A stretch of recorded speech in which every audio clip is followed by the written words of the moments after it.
Welcome to this video on the Automic Automation AWS Glue integration solution. In this video, we will explain the AWS Glue integration and what it brings to the Automic Automation user community.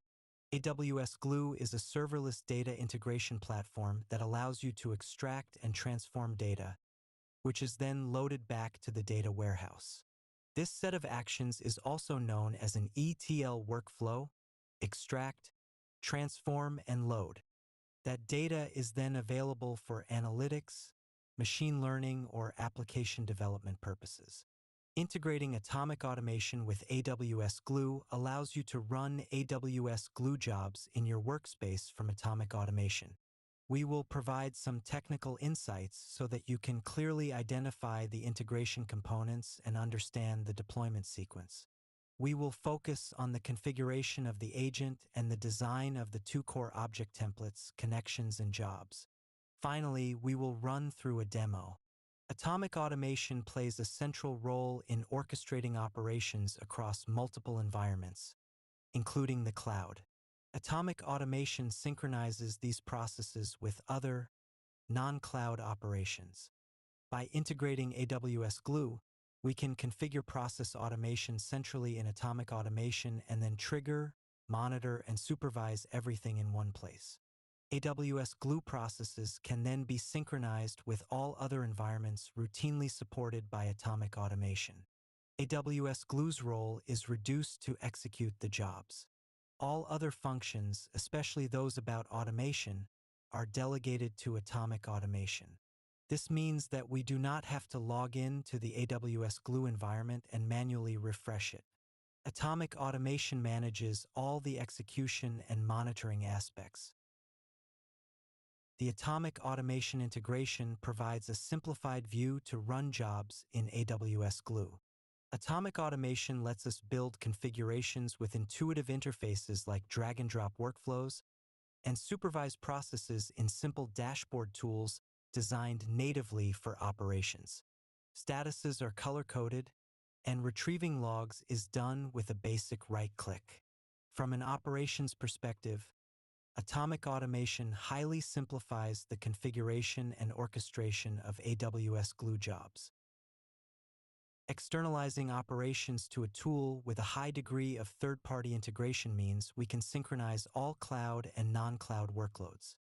Using various agents and job object types, we can build sophisticated configurations. These can involve multiple applications, database packages, system processes like backups and data consolidation, file transfers, web services, and other on-premise workloads. A conventional architecture involves two systems, the Automic Automation host and a dedicated system for the agent. The agent is configured with a simple INI file containing standard values: system, agent name, connection, and TLS. When we start the agent, it connects to the engine and it adds two new objects to the repository: a connection object to store the AWS Glue endpoint and login data, and a job template designed to trigger AWS Glue jobs. Let's assume we're automating for 4 instances of AWS Glue. We create a connection object in Automic Automation for each instance by duplicating the con template for each of these instances. Lastly, we create an AWS Glue job in Automic Automation for each corresponding process in AWS Glue. The Automic Automation jobs include the connection object based on the target system. When we execute the jobs in Automic Automation, it triggers the corresponding process in AWS Glue. We're able to retrieve the successive statuses, supervise the child processes in the cloud, and finally generate a job report. In Automic Automation, these jobs can be incorporated in workflows and integrated with other, non-cloud processes. The procedure to deploy the AWS Glue integration is as follows. First, we download the integration package from the marketplace. This package contains all the necessary elements. We unzip this package, which produces a directory containing the agent, the INI configuration files, and several other items, like the start command. We use the appropriate INI file for our specific platform. AWS Glue is a standard atomic agent. It requires at least 4 values to be updated. First, the agent name. Second, the atomic system. Third, the JCP connection and TLS port. And finally, the TLS certificate. When the agent is configured, we start it. New object templates are deployed. We create a connection to every AWS Glue instance we need to support. For this, we use the template con object, which we duplicate as many times as we need. The con object references the AWS Glue endpoint. Finally, we use the AWS Glue template job to create the jobs we need. We match these Automic Automation jobs to the AWS Glue jobs, reference the connection object, and run them. We're able to supervise the jobs and their children, generate logs, and retrieve the statuses. The jobs can then be incorporated into non-cloud workflows. We install, configure, and start an agent to deploy the AWS Glue integration. The agent is included in the AWS Glue package, which we download from Marketplace. We unzip the package, which creates a file system agents/AWS Glue/bin that contains the agent files.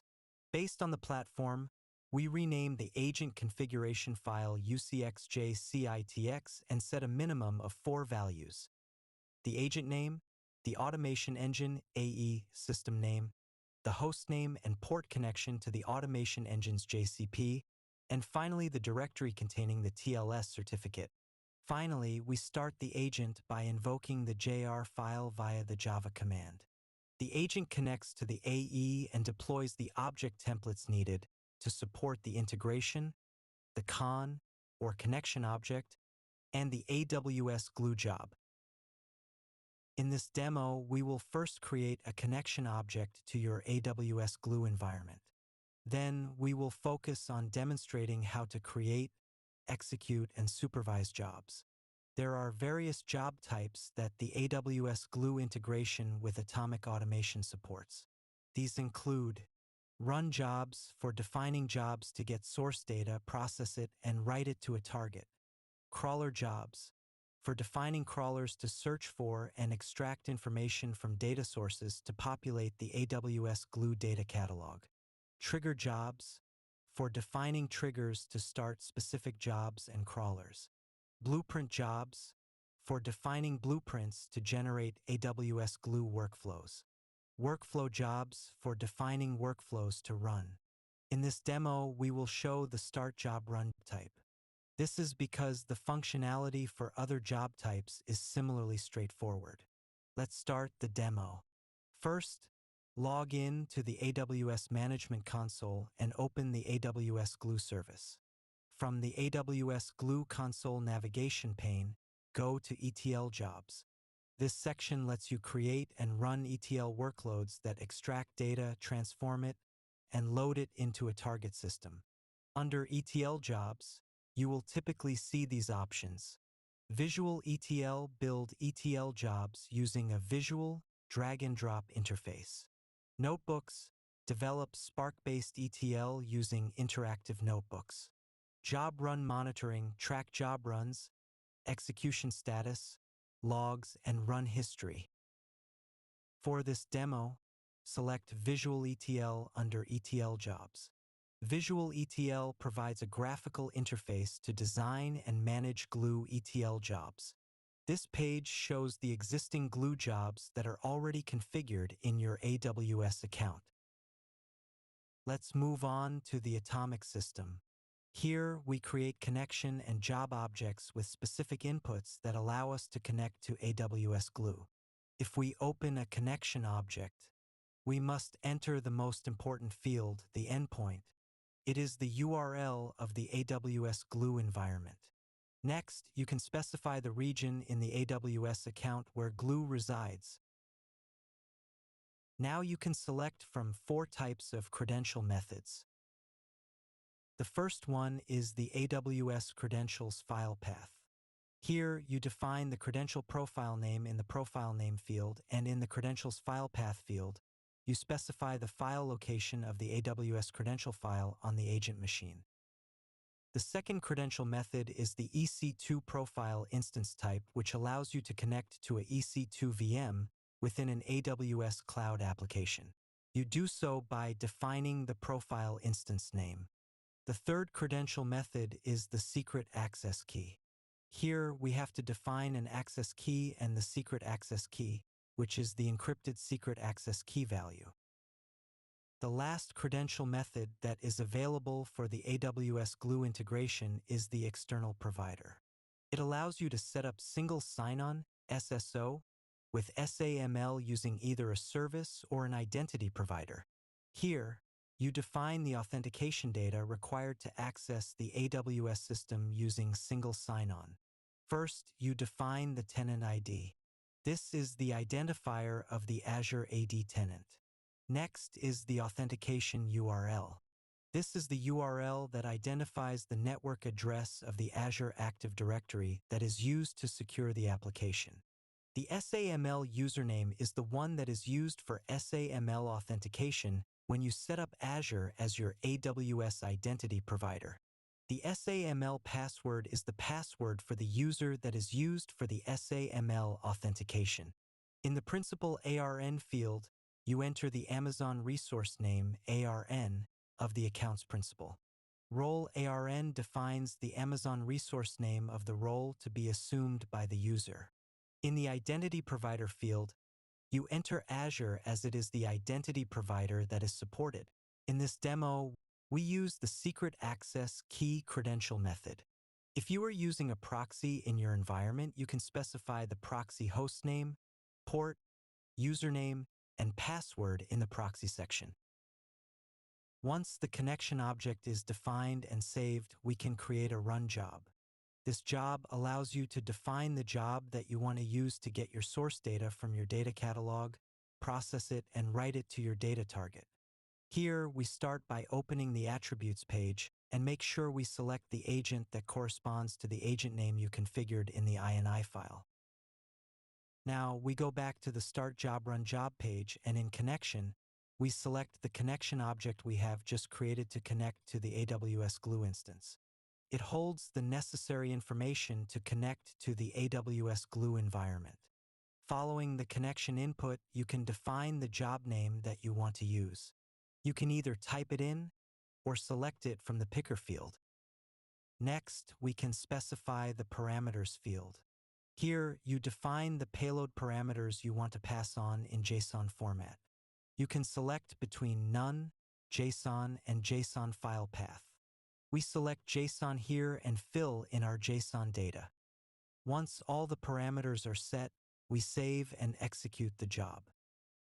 Let's switch to the executions view. Here, the details pane shows the remote status field, which tracks the job status in the target environment.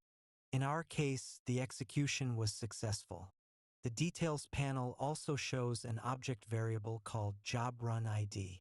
It helps us clearly identify the specific job execution, which we can use for further analyses. Let's have a look at the reports. The first report contains all the information that the target system sends to Automic Automation when the job has been executed. This information is presented in a structured output, including execution details and results in JSON format. In other words, the information is presented in a way that is easy to break down and analyze for further use within Automic Automation.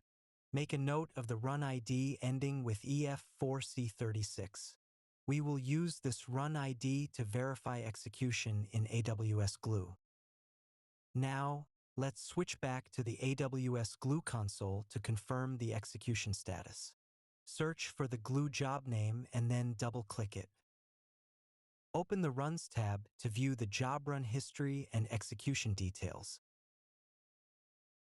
Here, you can see the most recent run. As you can see, the job run ID returned by AWS Glue is captured in the Automic Automation output, and the execution has completed successfully. The next log type is the plog type agent log, which shows all the agent's actions step by step. It lists all the parameters used to run the job and contains the response received from the target system. This concludes the demo on how Automic Automation can integrate with AWS Glue to run, execute, and monitor jobs. Thank you for watching this video.